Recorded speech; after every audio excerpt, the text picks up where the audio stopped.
الرحمن الرحيم.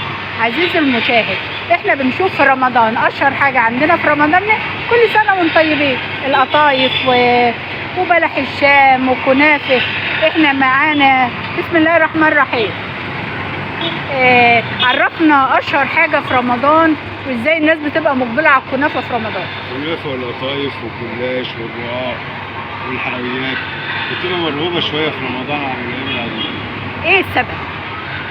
عاده قديمه من زمان، من ايام الدوله الفاطميه. احنا شفنا فعلا ان هم كانوا الحاجات ديت وعملوها مراس شعبي، والمراس وصل للعالم كله، حتى بقت من اشهر المأكولات في رمضان.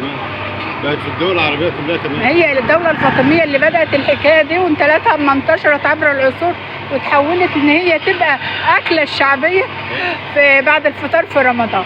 تقول ايه في رمضان واحنا ببلقاس؟ وبلقاس مدينه جميله وفيها كل حاجه حلوه. وصحه وسلامه وربنا يعود عليك كل ايام بخير. وامنيتك ايه البلقاس في رمضان؟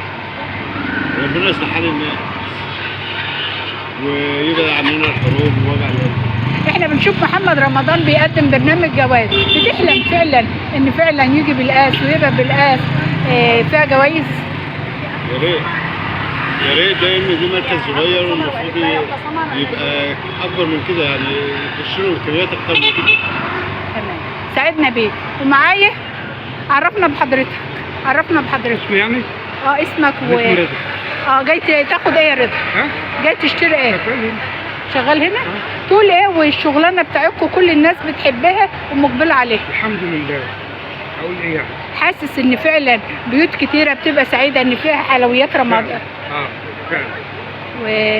وتقول ايه او نفسك في ايه في رمضان مدينه بلقاس المدينه الجميله؟ نفسي اللي ربنا يسترها معانا، هو الستر اهم حاجه في الدنيا. ويفرجها على الكل يا رب، ويفرجها على الجميع بحق جاي النبي. يعني مهنتك ديت بتحقق لك ان بيتك مستكفي كل شيء باذن الله؟ الحمد لله.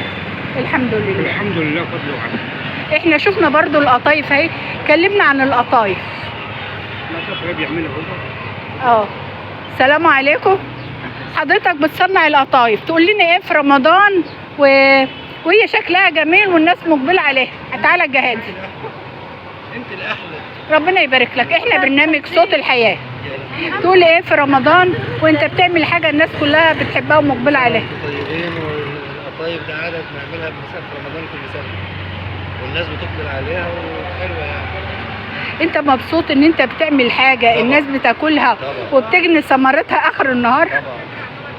طب تقول ايه بلقاس؟ وبلقاس فيها مدينه جميله وفيها مجلس مدينه وفيها نماذج جميله، تقول ايه؟ بلقاس فيها نماذج كتير، يعني مش عارف، مجلس المدينه فيها ناس كتير وكتابات كتير في كل المجالات يعني.